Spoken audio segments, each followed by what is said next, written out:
Bien, creo que este capítulo se está tornando bastante interesante, pero el siguiente apartado que te quiero comentar también es bastante oscuro y crudo, y vas a ver que conecta perfectamente con el diario del Chavo del Ocho y el pensamiento que tenía Roberto Gómez Bolaños al escribir a este personaje.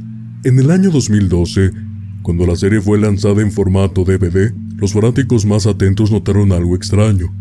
En la secuencia numérica de episodios, el capítulo 142 simplemente no existía, como si hubiera sido arrancado deliberadamente del tejido de la historia. Lo más inquietante era que la fecha correspondiente a aquel episodio ausente coincidía con un receso que tomó la producción, una pausa prolongada de casi 4 meses. La razón no se sabía, pero las especulaciones no tardaron en salir. Con el tiempo, la verdad emergió desde las sombras. Roberto Gómez Bolaños había concebido un episodio que marcaría el final definitivo de su personaje más entrañable. Una despedida brutal, inesperada y por eso mismo imborrable. Su idea era clara: mostrar la muerte del Chavo del Ocho, atropellado por un automóvil, y con ello sacudir emocionalmente la audiencia. La secuencia, que alcanzó a rodarse parcialmente, mostraba al Chavo abandonando la vecindad por última vez.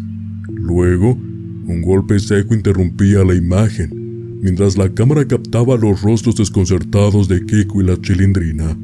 Lo siguiente era una escena fúnebre: el cuerpo del Chavo tendido en el suelo, cubierto de sangre, rodeado por todos los personajes, llorando. El impacto fue inmediato, pero no para el público, sino para el equipo de producción. La mayoría se opuso tajantemente. Consideraban que el contenido era demasiado crudo, demasiado cruel, especialmente para un público infantil que había crecido entre risas y ternura. Aquello no era una despedida, era una herida. Ante el desacuerdo colectivo, se optó por suspender temporalmente las grabaciones, enmascarando la crisis creativa como unas simples vacaciones. Al final, aquel capítulo jamás fue transmitido, pero no se desvaneció del todo.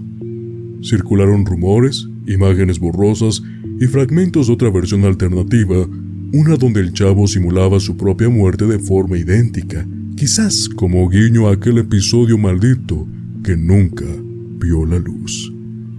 Así, el capítulo 142 quedó enterrado en el silencio, como un fantasma entre los muros de la vecindad, uno que nunca dejó de rondar. Creo que con esto nos podemos dar cuenta que el Chavo del Ocho realmente no era risas y diversión, sino que, repito, tenía matices muy oscuros. Y bueno, creo que es momento de entrelazar lo que te había dicho al principio de cómo puede esto completar el diario del Chavo del Ocho. Vamos a poner un poco de contexto, y es que no se nos haya pasado, sino que sí lo queríamos complementar de esta manera. Si ustedes tienen la oportunidad de leer el libro, adelante, lo pueden hacer, y si no, aquí te contamos un poquito de lo que viene al principio. Se supone que Roberto Gómez Bolaños va a uno de esos tantos apartados que tiene la Ciudad de México que parecen microzócalos, ¿no? Donde siempre hay sillas bonitas, donde siempre hay que ofrecer, que vender, etc. Entonces, se acerca un niño con las mismas características del Chavo del Ocho, y en efecto, es el Chavo del Ocho que, repito, se acercó a Roberto Gómez Bolaños para poder bolear sus zapatos. Entonces, estaban platicando, como lo sería una plática normal entre un niño y un adulto, y posteriormente Roberto Gómez Bolaños le da una buena propina al Chavo del Ocho, al cual se emociona porque con esto dice que por fin va a poder comer una torta de jamón. Por la misma emoción, pues se va corriendo y olvida algunas pertenencias, entre ellas un pequeño diario, pues, roto, ¿cómo decirlo?, con un trato muy malo, pues vaya, ¿no? Como lo sería en este contexto el diario del Chavo del Ocho. Obviamente Roberto Gómez Bolaños le empieza a gritar, empieza a llamar su atención, pero el niño no voltea justamente por la misma emoción. Entonces se lleva este diario y vaya, Él lo termina de redactar a su manera porque obviamente tenía faltas de ortografía, tenía cosas sin contexto, pero sobre todo al ser un diario no estaba terminado porque no se sabía qué pasaría el siguiente día. Entonces, cuando ya tenemos todo este contexto, creo que por fin tenemos el final del diario del Chavo del Ocho. La muerte, la manera tan trágica en la que falleció. Si bien había algunos elementos bastante crudos, repito, sobre lo que vio cuando murieron sus amigos de la calle, se repite todos estos acontecimientos, pero ahora con él, ¿no? Entonces nos damos cuenta de los matices que tenía, repito, este personaje. Creo que bien escrito en cierto punto, creo que por algo también fue tan famoso, pero en 1995 nos llegó la verdad. Y con este capítulo 142 que queda enterrado en el silencio, si lo podemos completar con el diario del Chavo del Ocho, creo que tenemos el final del diario del Chavo del Ocho y de la serie misma, porque todo es canónico en teoría. Entonces, bastante oscuro todo este contexto hasta ahora. Ricardo, me encantaría saber tu opinión. Yo creo que hay que analizar perfectamente esta parte de lo que acabas de mencionar. Recuerda que Roberto Gómez Bolaños, y la parte lo explica al inicio del diario del Chavo del Ocho, se queda con el diario y lo lee y lo recuerda, y por eso lo transcribe, precisamente por la razón que tú mencionaste, que es esta precisamente.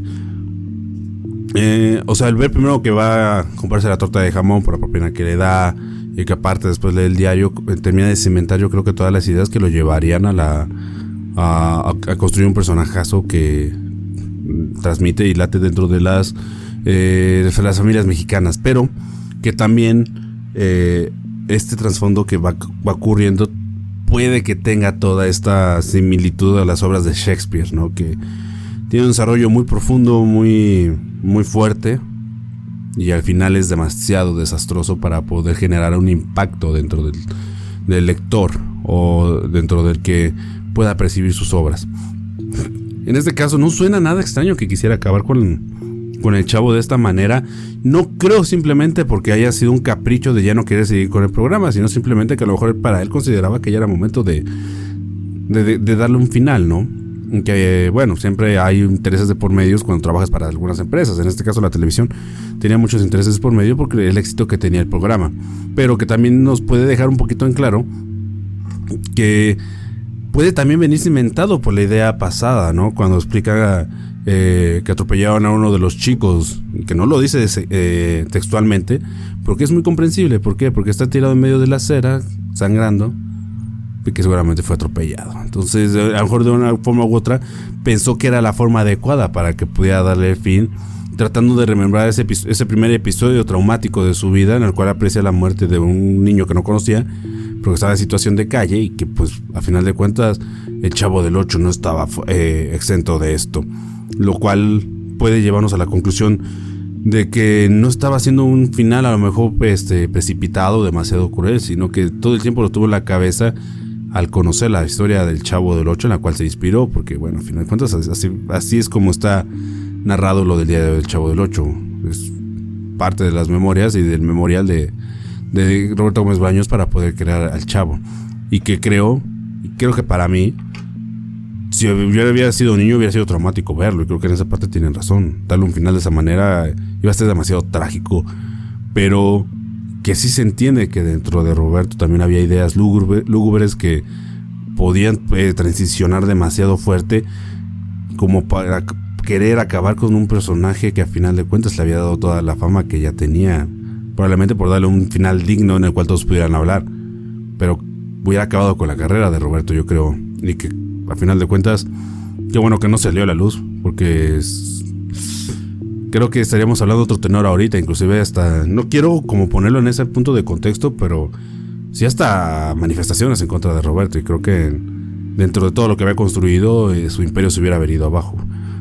Pero ay, sí sientes cabroso. Solamente imaginar la escena del Chavo del Ocho así como lo estás describiendo, sí queda ahí dentro del velo de la duda, y que aparte quede justamente como un episodio que no se publicó, que se guardó, se archivó y que no permitieron que saliera a la luz, No solamente porque estaban siendo conscientes a qué público estaba dirigido, sino que iba a ser demasiado cruel para poder transmitirlo y que la gente lo viera y quedara con esa última imagen de un héroe para muchas personas.